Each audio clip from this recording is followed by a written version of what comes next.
Good evening, everyone, and welcome. My name is Maria Pio, and I am co-director at the Godwin-Ternbach Museum at Queens College, where I oversee administration and education programs.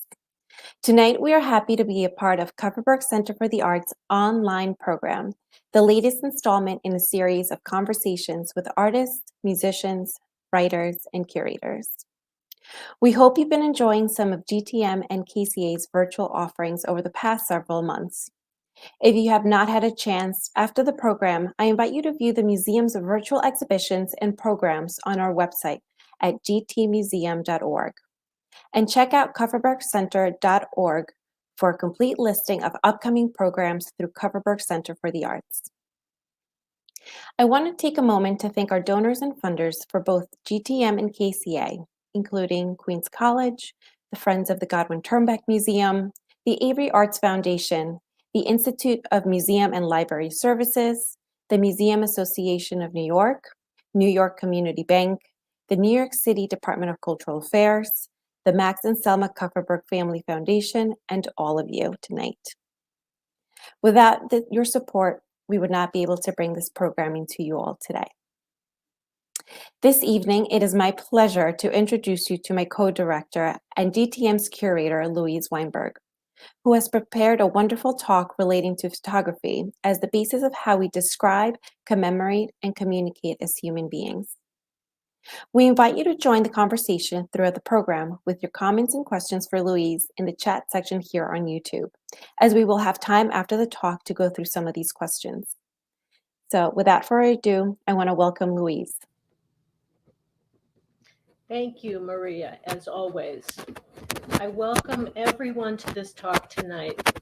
As well as being the museum's co-director and curator, I'm also a photographer and a collector of photographs. What I will share with you is my subjective view of this very important medium.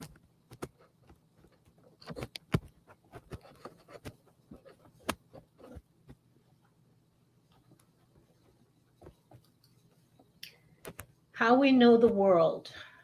Our understanding of life in the universe has been deepened through this most meaningful medium of photography. I'm starting out with images of the microscopic view of what we can see under the skin in medical slides from my own collection.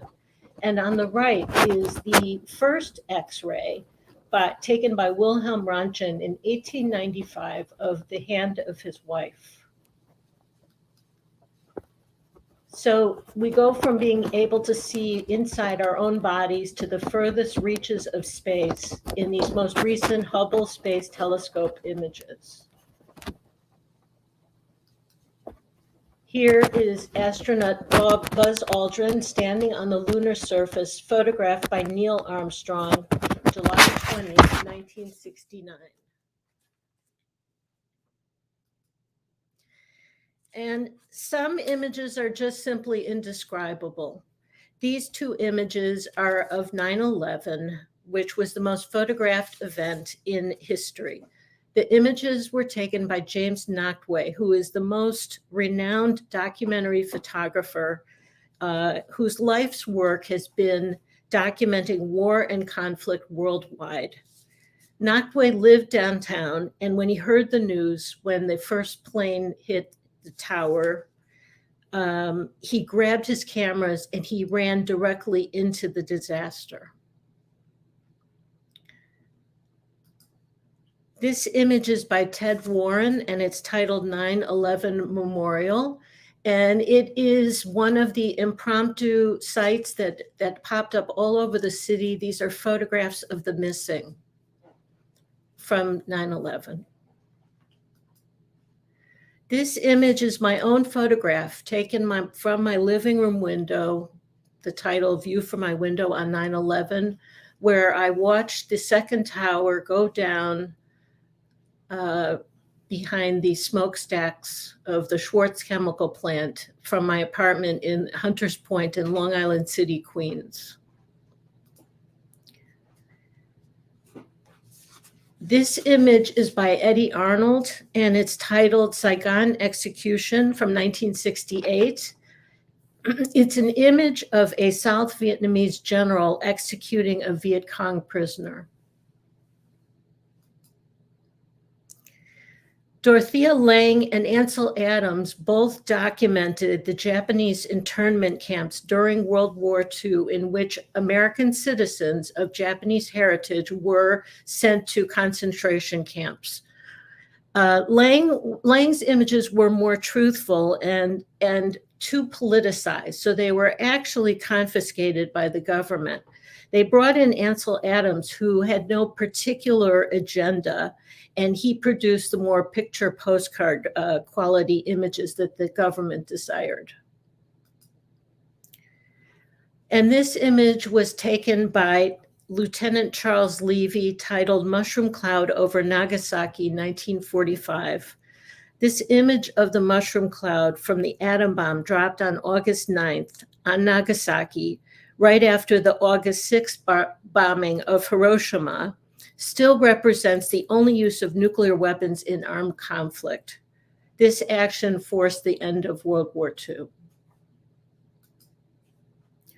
Now, we're going to go to my extremely brief history of photography in the allotted time that we have. Before the invention of photography in 1826, we knew the world through painting, stone carvings on cathedrals and churches, and the printing process. The camera obscura and the pinhole camera had been invented in the 11th century by Al-Hazan, a Muslim Arab considered to be the father of modern optics. The camera obscura was basically a box with a lens used by artists to capture perspective in drawing and painting, but it did not produce a fixed image. The image on the left is the first fixed photograph, a camera obscura print on a treated pewter plate made by inventor Joseph Niepce in France, 1826. The image on the right is Boulevard du Temple, Paris, 1829, taken by Louis Daguerre, the first direct positive permanent image on a silver mirrored plate. The inventor and the photographer later collaborated on other developments in photographic history. In the intervening years, many other innovations moved the technology forward. On the left, this is in 1851, Sir David Brewster introduced lenticular photography in London's Great Exposition, and stereomania exploded on the scene. Two slightly different images, one different from the left eye to the right eye, were introduced on this card. The viewer on the right was the mechanism in which you were able to view this image, and your brain connected the two images together and made a fully three-dimensional image. This allowed viewers to tour the world, learn about different countries and other cultures, and photography becomes entertainment. And expositions and later World's Fairs were the vehicles to share these innovations in science and technology and all other aspects of human achievement. This image is by Matthew Brady, a dead Confederate soldier with gun from Petersburg, Virginia, from 1865. This image is from 1888 by Edward Muybridge, where he demonstrated with the use of multiple cameras that horses in motion will have all four legs off the ground at one time while running, which you can see in the top row of images. In 1888, George Eastman invents the Kodak camera and also the word Kodak, which mimics the sound the shutter made when you pressed it down. He invented the word because he wanted a short, catchy, memorable name. The buyer would purchase this camera for $25. It was filled with 100 negatives on a roll. You would shoot all the film and return the camera back to the factory in Rochester, New York. In return, you received the printed photographs and a reloaded camera. This is the first instant camera, so to speak. In 1938, the image on the left shows George Eastman giving away 500,000 Brownie cameras to 12-year-old children. anyone that was 12 years old at that time could ask for request a Brownie camera, and it would be sent to him. It cost $1 at that time to purchase a Brownie camera, but this massive giveaway by Eastman was responsible for the mid-century explosion in picture taking, both as a tool and as a hobby. And this was all done in celebration of his first patent, which was 50 years earlier. The image on the right shows the Kodak Pavilion under construction from the 1964 New York World's Fair. The tower was 80 feet high with huge changing color images that could be seen anywhere on the fairgrounds. Kodak had a huge presence at both New York fairs, and I thank the Queens Museum for the use of that image. The photograph was proliferated through print media, such as Time magazine in 1923, Life magazine in 1933, Look in 1937, and Ebony in 1945. And it elevated photography to a high form of social communication. The images you see here demonstrate the notion of Henri Cartier-Bresson, the celebrated French photographer. He coined the phrase, the decisive moment, the moment in which you are taking the perfect photograph. You are capturing a moment frozen in time without editing or manipulation. The image on the left is behind the Gare Saint-Lazare in Paris of 1932. The image on the right is The Falling Soldier by Robert Capa from 1936. Robert Capa was documenting the events of the Spanish Civil War, where Republican militiamen fought with old antique rifles against Franco's government loyalists armed with machine guns who just mowed them down. So photography as we know it, just to put all of this in perspective, this brief history of photography. In 1948, instant photography was born through the Polaroid land camera when that was invented. And by 1981, Sony introduced the Mavica, the first digital electronic still camera. 40 years later, 1/2 of all adults carry a camera on their smartphones in their pockets, and 1.8 billion photos are uploaded every day to social media. Let me say that again, 1.8 billion with a B. So let's go to portrait and celebrity, a very obvious use of photography. I put this photo in here because it amused me. This is Sean Connery, Sir Sean Connery in 1953, when he was Tom Connery, his born name. Prior to becoming a star, he competed in a bodybuilding competition. You can see him on the right. He's circled in red. I thought this was kind of charming. Andy Warhol on the right, on the next image, which is from our own collection, our museum collection. We have about 100 Polaroids. These are 4. Pop art in itself was responsible for promoting the cult of personality, as exemplified in the work of Warhol.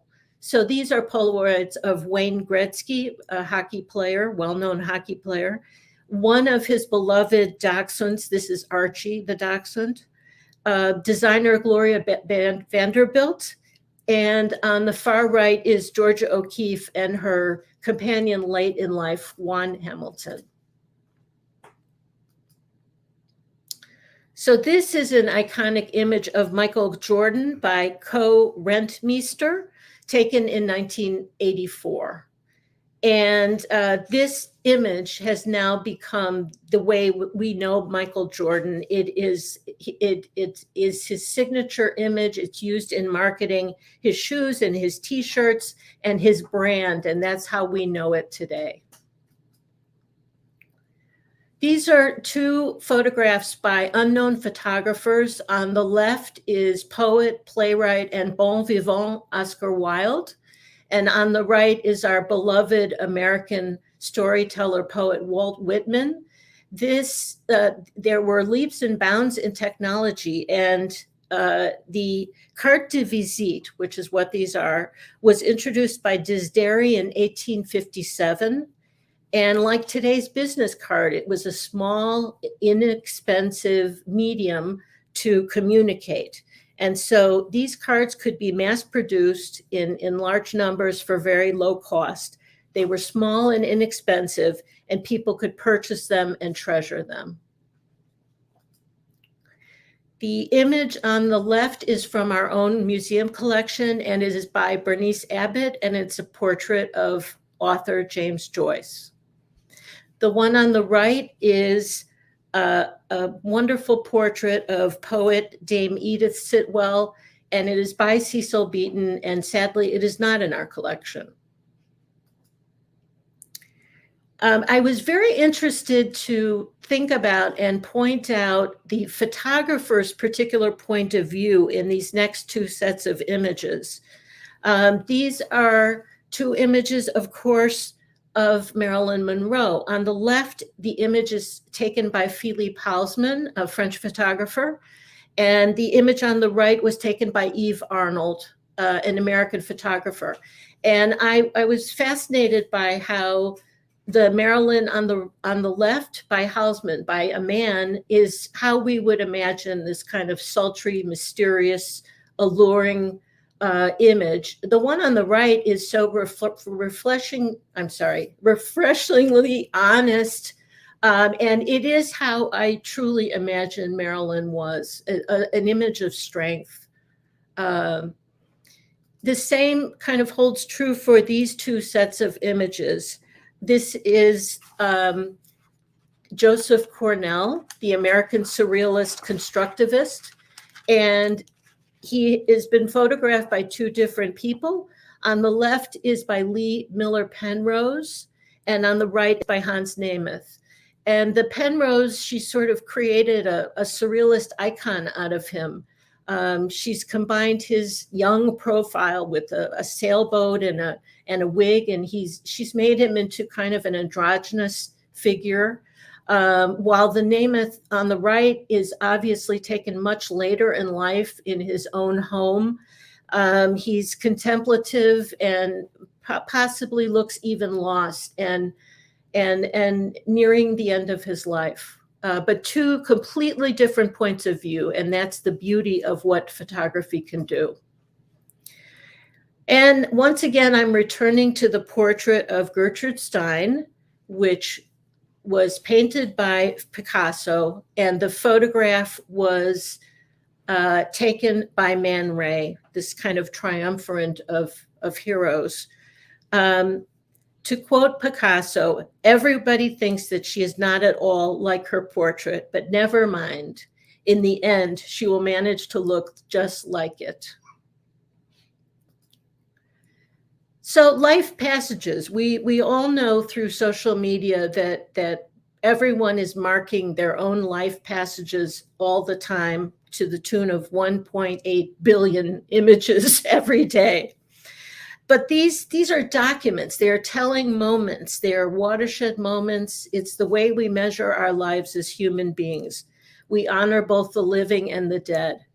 And I especially love these three images by Sally Mann and the quote below it. Sally Mann has spent her entire life documenting the lives of her children in all facets of their lives. And they're evocative and human and unabashedly honest.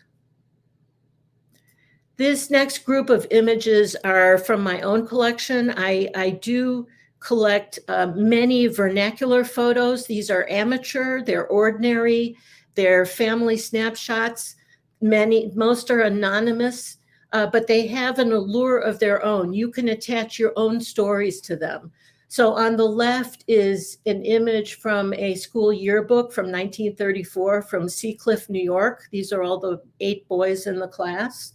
And on the right is a communion photo from I picked up in a flea market in Paris of a young French girl at the age of 12 years. These are your ubiquitous boy on a pony or child on a pony that are just charming and sweet. 3 views of childhood from different points in time. These are 2 juvenile delinquents, it appears. I bought these at an estate sale, and I was just fascinated by, I have no idea who these people are, what their story is, but someone stapled them, each one to their own page in a calendar from 1947. And here is your typical 1950s wedding portrait, eating the cake after cutting it. These images are not from my collection. The image on the left is of course, a dead child with the father to the left. This is from the book Wisconsin Death Trip, which is a history of 19th century immigrants to Wisconsin, comprised of articles and photographs. Take a look at it if you've never seen it. On the right is an antique image of a Spanish burial. Photography can heal. These 2 images are from the artist Mark Hogenkamp, who Mark Hogenkamp was an artist. He lived in upstate New York, and one night at a bar, he mentioned to a couple of people that he was a cross-dresser, and they met him outside and they brutally beat him almost to death. Brutally. He was in a coma for 9 days. He was profoundly mangled by this experience, both psychologically and physically. And it took years of physical therapy for him to even gain some semblance of normality in his life. That was due to his artistic practice, in which he created dioramas using World War II as a device, a healing device. He dressed Barbie dolls and Ken dolls, and they reenacted the events of his life and acted as stand-ins for him. And through that process, he created this incredible body of work, of which these are the 2 of the remaining photographs. There's been a film made about him called Marwin Call, which is the town that he imagined. And it's just an amazing story. Conversely, sometimes photography doesn't have the ability to heal. These are 2 images by Francesca Woodman, who was the child of 2 artists. She was a massively brilliant photographer. She used her own body as a canvas, so to speak, and created this brilliant body of work that was surrealist and fantastical and kind of an escape for her. But sadly, she took her own life at 28, leaving us only with these documents of her journey. Fashion and nudes. Of course, these are 2 of the more familiar aspects of what the uses of photography are. These are 2 images from our collection by Richard Avedon, and I was fascinated with these images that showed models in unconventional situations. They're not your run-of-the-mill fashion photos. This next image is by Irving Penn, and it is titled Woman in Bed, 1941. And I thought that this image was very abstract and even unsettling, the way the woman's face is pressed into the pillow. The sheet covers her in a kind of a spectral-like fashion. He's not recording a person so much as creating more of an environment, leaving this open to question in the viewer's mind. These two images are from our collection also. The image on the left is by George Platt Lynes, and the image on the right is by Laurie Simmons. And they exemplify the timeless attraction of the human body, the human form over history, and how photography lends itself for recording that.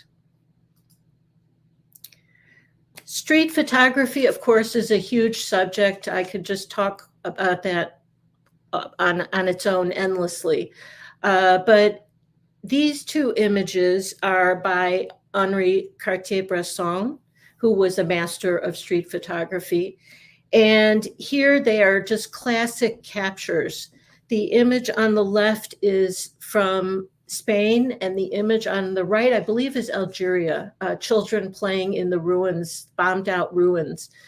And his gift to photography and to us is that there are no barriers in his images. He is able to just get up close to his subjects in a most personal way.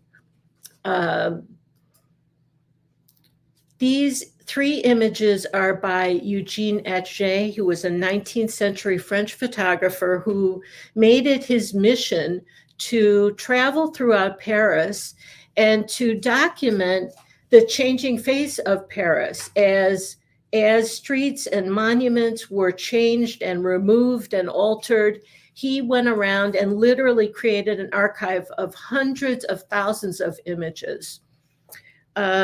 What the great story about these images is that the young Bernice Abbott moved to Paris and studied with Man Ray, who lived just a couple of doors down from Xray, and who was very aged at this time. And Bernice Abbott, along with surrealist gallery dealer Julian Levy, rescued his archive. They purchased it from him, and Bernice Abbott later sold her portion of the archive, 5,000 negatives, to the Museum of Modern Art. And so we have access to these marvelous images today. Here on the left is another image by Henri Cartier-Bresson, French family picnic on the riverbank, a classic human scene.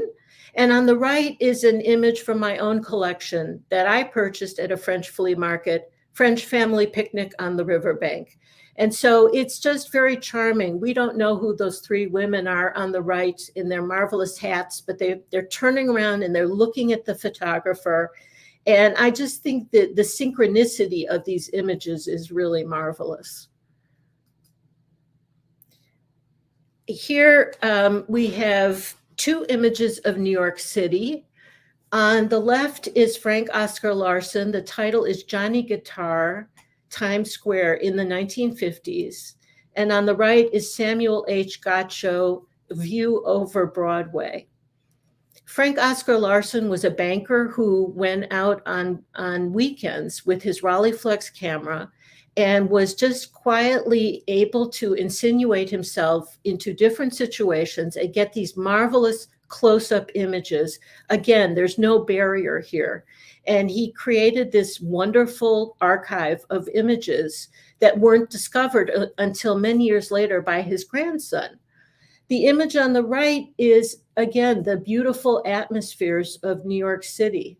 As a photographer and a curator and a New Yorker, I can vouch for the fact that New York City is endlessly photogenic, and it grips you. You see something always something new when you're in the city on the streets. These two images are by Vivian Meyer. And again, this is another story about how the proverbial found in the attic Vivian Meyer was a nanny for a family on the North Shore of Chicago. This was the suburbs, the northern suburbs of Chicago. And on the weekend, she went out with her camera and traveled all over the suburbs and Chicago. And again, was able to have that unfiltered direct contact with people on the street. Her entire collection of over 100,000 negatives were found in a storage unit up for sale. And since then, since their discovery in about 2013, there have been a multitude of books that have come out on her, and also a film. Again, she's somebody worth investigating. When you talk about photography and art, it's really kind of impossible to talk about contemporary, modern and contemporary art without photography. I'm starting off here with Chuck Close. The image on the right is an 8 by 10 inch photograph of his subject. The painting, the image on the left is Chuck Close himself in his studio painting that image. That canvas is about 8 feet tall by about 6 feet wide. And he is referring to the photograph to paint it. And his process was to grid off the small 8 by 10 photo. You can see very faint lines where he's gridded it off. And he literally will paint each square in the grid. So up close, it's a very abstract pattern that he's then has to step away to construct the entire image. And so it's this conceptual process of him working very abstractly, but the end result obviously is this wonderful unified expression. These two images are from our collection. On the left is Sitting Bull from the Cowboys and Indians portfolio by Andy Warhol. On the right is Larry Rivers, Black Review from the Boston Massacre portfolio. These are the Warhols from 1986, and the Rivers is from 1970. And as you can see, both of these images owe their debt to photographs because they are drawn from photographs. And the Larry Rivers, in fact, includes headlines from a newspaper and includes images taken from a newspaper of civil rights protests. So Larry Rivers is able to reference historical moments from 200 years ago with things that happened, the civil rights movement of the early 60s, using print media to create a serigraph, an actual print. So that is how critical photography is to current printmaking practices. These two images, again, are from our collection. This is Roy Lichtenstein on the left, Crying Girl, and on the right is an image by Robert Rauschenberg. Again, these two artists both owe a debt to photography because they're using the photographic medium to create these images. So this relationship is inextricable. These two works are by Cindy Sherman, and we could say that she is the contemporary artist who is responsible for selfies in a sense. She always uses herself as the subject and creates different personas or Rorschachs for the viewer to react to. She uses that freedom to reinvent herself constantly in unimaginable guises. These two images are also from our collection. The image on the left is by Ira Wright Martin, and the title is Steam and Steel from 1929. And the image on the right is Tom Zetterstrom, Lhasa Valley, Tibet from 1981. And I felt that these two images related because they're both atmospheric, though obviously the image on the left celebrates mechanism, mechanization of American industry, and it celebrates the kind of robust technology that was going on at the time. The Zetterstrom is idyllic and quieter, but they both have a sense of atmosphere, a deep sense of atmosphere, I would say. And finally, these two iconic images, truly iconic images from Louis Wicks Hines' Powerhouse Mechanic and Steam Pump of 1920, and 67 years later on the right, this is Robert Mapplethorpe's Portrait of Thomas from 1987. And I was so fascinated to put these two images together. They share this sense of compression, the focus on the male form, the musculature, the posture, this circular, tight composition. But truly, Mapplethorpe had to have seen this image, this earlier image, and he owes a debt to Louis Hine in a sense. The next images are on the human condition or the documentary impulse. These two are again by James Nachtwey. The image on the left is titled Zimbabwe 2000, and it portrays a tuberculosis ward where most of the patients also suffer from AIDS. And on the right is a prisoner in Attica, documenting prison life, the life of an inmate. The image on the left here is by Dorothea Lang, Woman in Trailer Camp in California from 1940. And on the right by Louis Hine, again, young girl employed in a cotton factory from 1908.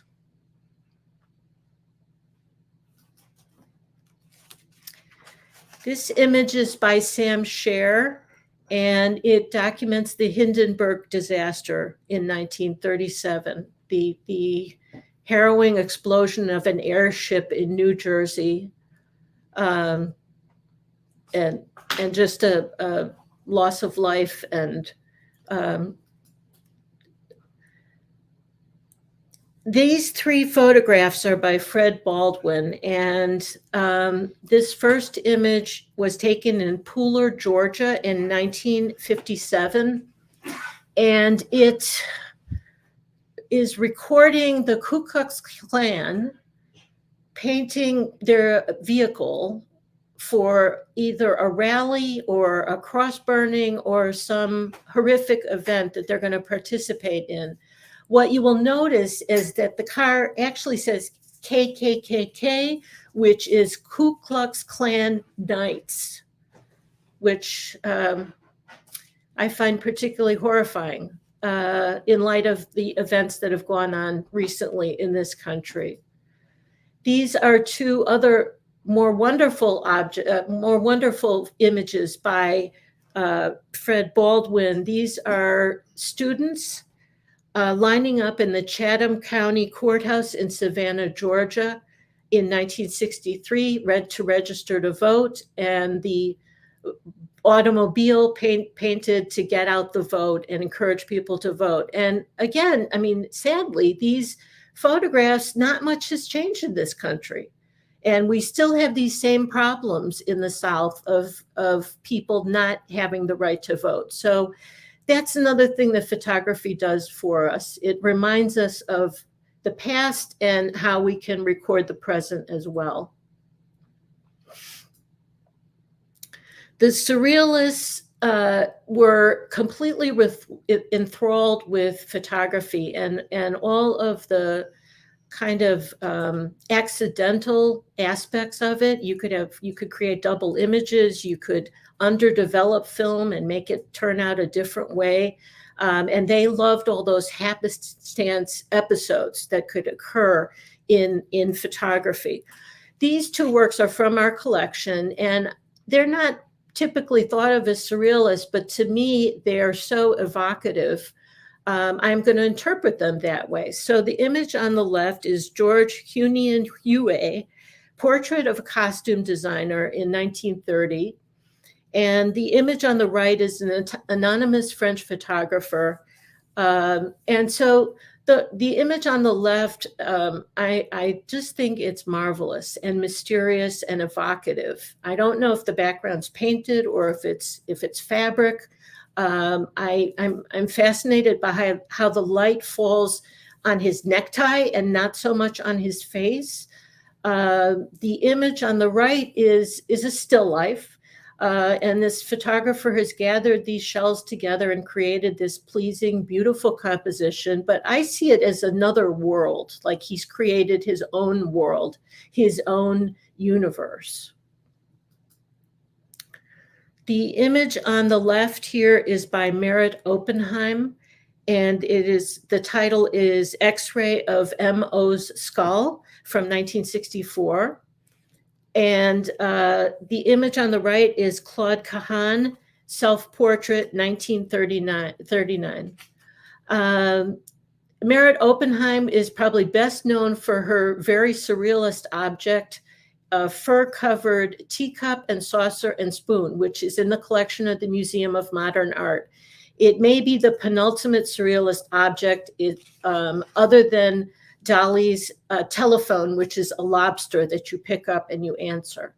Claude Cahun was probably the first, she's probably, her work is the forerunner of selfies, I would say. She always used her own body as a subject, and she was unabashed about using herself in any way possible to create these sort of surrealist tableaus, which kind of asks us to look at our own identity and question who we are.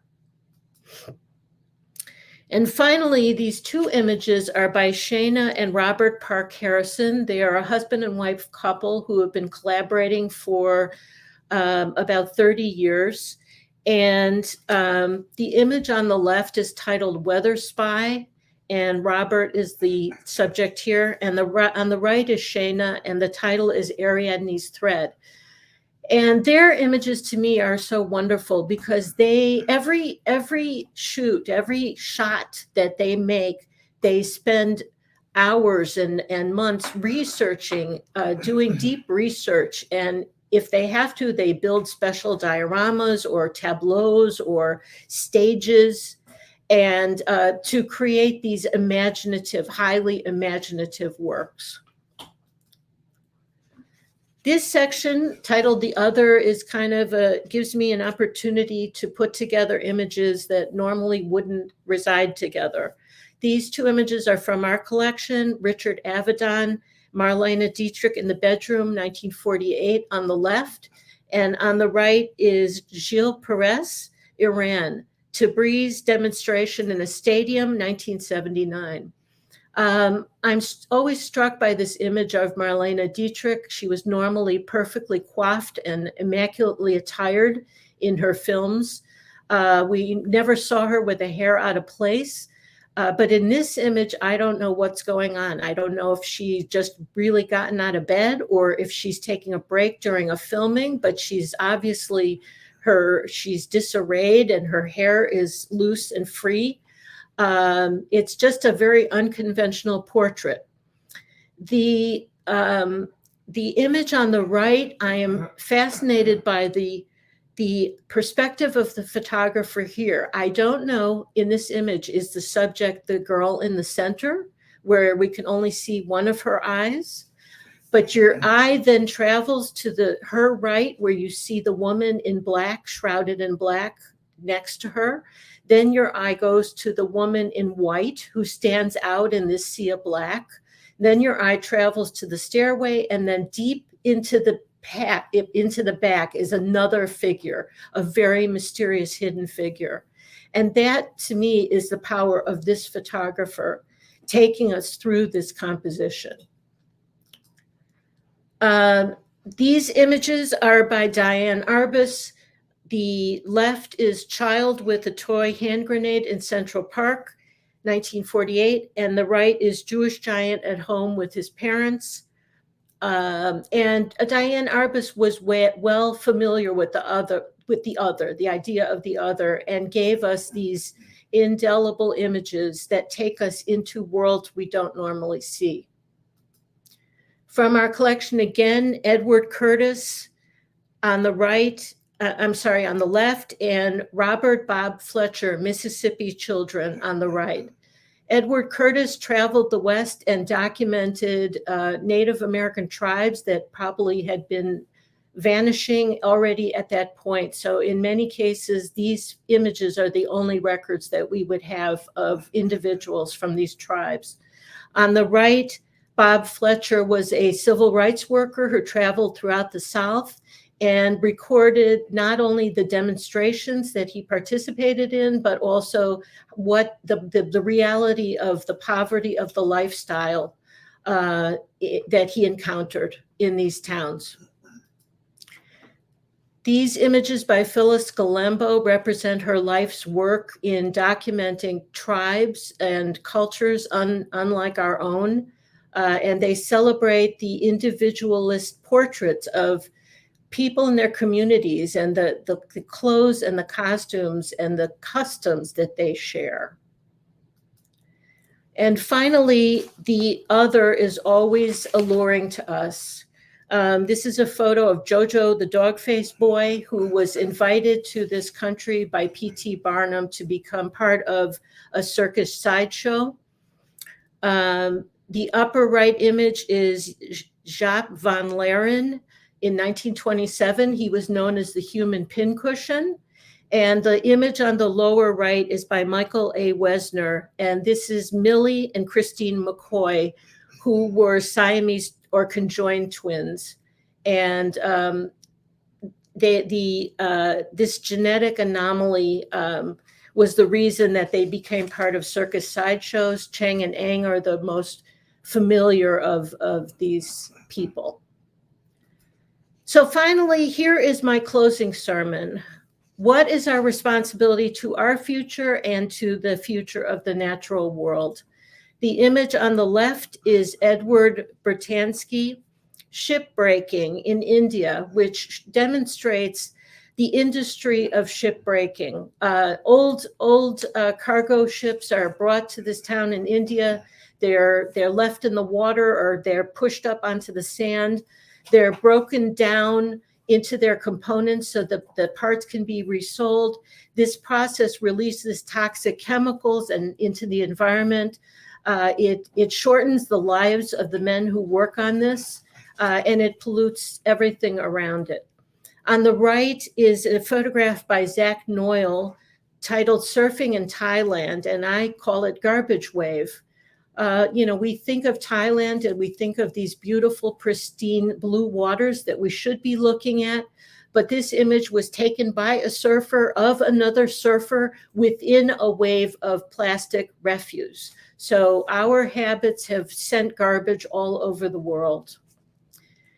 And finally, these last four images are from a French photographer, Vincent Muller, and his project is called Arctique.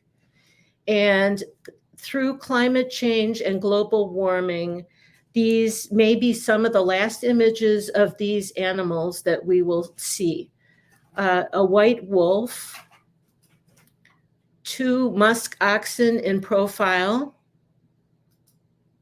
a polar bear,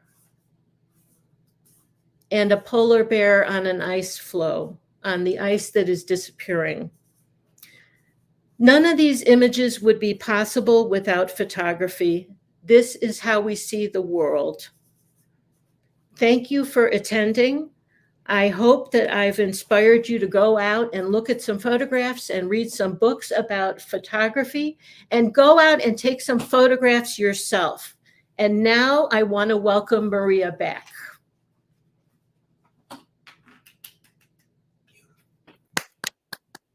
Thank you, Louise. That was wonderful. I want to just start off with, I'm going to quote you. You said something, you said, photography reminds us of the past and how to record the present, Yes. which is so fitting, as we have seen through your talk, just how everything, once, photography started, we could actually start to, sort of keep records in a way, and that, helps inform what we sort of how we've lived, where we're going, where we're headed, maybe. But it's also, always a good reminder to have, to see either how far we've come or how little we've come, right? Exactly. I'm going to read through some of the comments. Teresa, I think one of the things that right at the beginning you had mentioned the Kodak camera, and she said, the 1964 World's Fair Kodak building is now home to the Queen's Theater. It's the Queen's Theater in the park for all of us here in Queens. Andres mentioned, he said, there's something about the black and white photography that you just can't replicate with filters and social media that provides today, right? When you think of the 1.8 billion uploads that happen, how many of those have that black and white filter? So, it certainly is something that you can't really replicate that easily. I, certainly agree with that. And, one of the things that, with after COVID and everything's happening with the pandemic, I think one of the things that we've, for better or worse, have adapted to is doing these virtual programs. But something that I really enjoyed seeing, and I think you'll really also enjoy this, Louise, is the fact that people were actually interacting with each other in the comment section. So, just got to give a shout out to Nancy, Merle, and Audrey, who were talking and sort of having a sort of a little conversation with each other as if we were all in the same room together. That's so great. The wonders of the comment section in YouTube. So thank you all. But I thought that was really neat that was happening. We comment from Arnold, he loves the Johnny guitar photo that we have as part of our collection. So I think once we have the museum open its doors again, you can definitely, come and check it out. But I think that's actually also on our website in one of our virtual exhibitions, if I'm not mistaken. So you may want to check that out. Again, it's gtmuseum.org if you want to head over and take a closer look at that one. Okay, I have a question for you from Andres. How are the photographs preserved in such good shape after all these years, you think? Well, hopefully, if you're in a museum collection, those photographs will be under perfect climate conditions.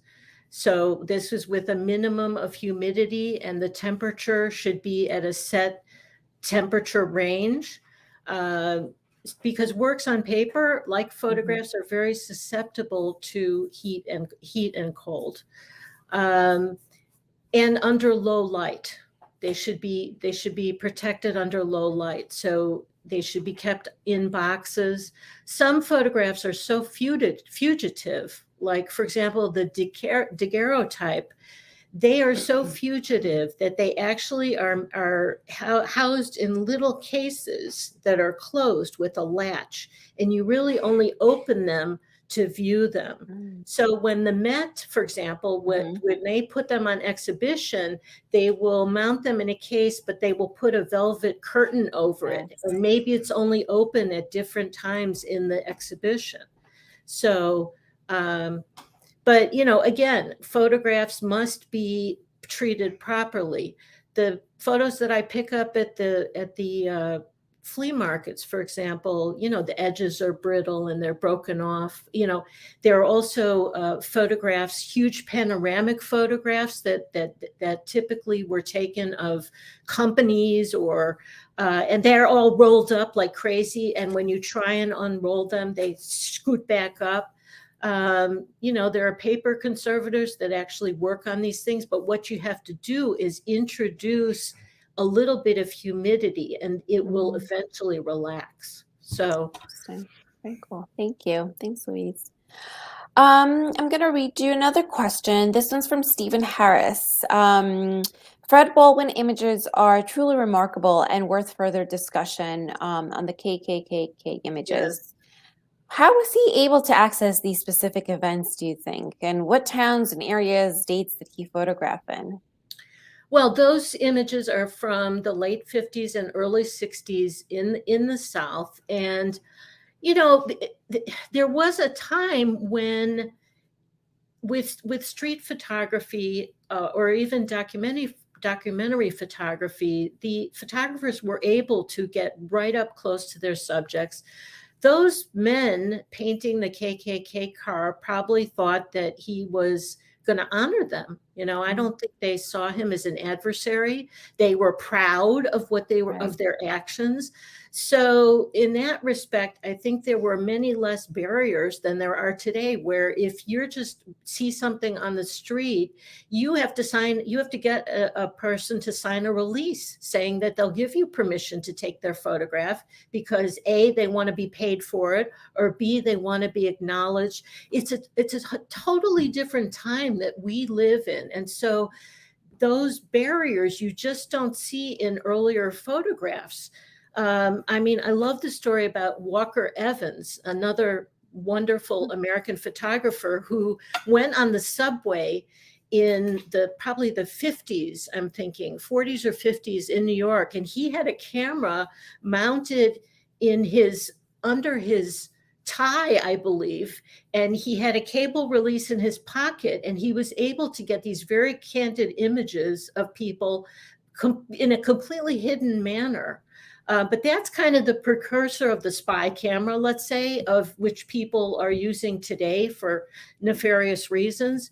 It's just a different time. And so the same thing with the Henri Cartier-Bresson images, there was a directness and there were no barriers. And so there are just it's a different time that we live in today. Yeah, absolutely. We are almost at time, but I do want to get through just a couple more of these questions. One question from Roseanne: what do you think of editing photos? What do you think of this as an endeavor? Is it creative or not creative? Well, that's an interesting question. We all would love to have the decisive moment. We would all love to take the perfect photograph at the perfect time. But we're not all great photographers. So I think it's a very interesting question. And I think that as a photographer myself, I would have to say honestly that there are times when I do edit and maybe I lighten something or I do tweak it in Photoshop. But I would have to say that in my heart, I want it to be pure. So there is something to be said, though, for having the ability to edit and to enhance certain qualities in your photography. But again, I think that is a very subjective point of view for each photographer to come to grips with. Well, thank you. I know we are, again, almost right at time, but I know you have this wonderful collection of your own cameras that you want to show us. So in about a minute or a minute and a half, do you want to go ahead and show us some of what you have? So I haven't done deep research, but I'm guessing this might have been very similar to the first Kodak in 1888. It's a box. It's really plain. That's where you look through it. It's completely. I picked this up at a yard sale right near my home. That's great. It's red. This is a Brownie. So this might have been, yes. So this might have been the camera given out to 12-year-olds, 500,000 brownies. This cost $1 when you purchased it. This is a baby Brownie. A smaller, cuter, later version. Eastman Kodak. And finally, this is a stereoscopic camera in which you could create images that you can then view in your stereo viewer. So I'm contributing to Stereomania. Excellent. Awesome. Wow, these are amazing. We're going to have to put together some form of exhibition at the museum that we can Yes, also display these. So if we borrow exactly. them. All right, we are out of time, as it always happens, but there are so many great comments on YouTube. I know this will be running even, after we're out of here. But so we'll definitely take a look at some of the, the comments, some of the questions that we can think through. And thank you all for being here. This was, so wonderful to see many comments, and although we can't see your faces, we're very happy to have you in the space. Thank you to Kupferberg Center for the Arts for collaborating with us on this event tonight. Again, go to our website, dtmuseum.org, to check out our virtual exhibitions and information on upcoming programs for this fall. And don't forget to check out Kupferbergcenter.org for Kupferberg Center for the Arts listings, of course, for all other events coming up. Thank you, Louise. Thank you to our co-collaborators at KCA, and to all of you, good night. Thank you. Thank you, Maria.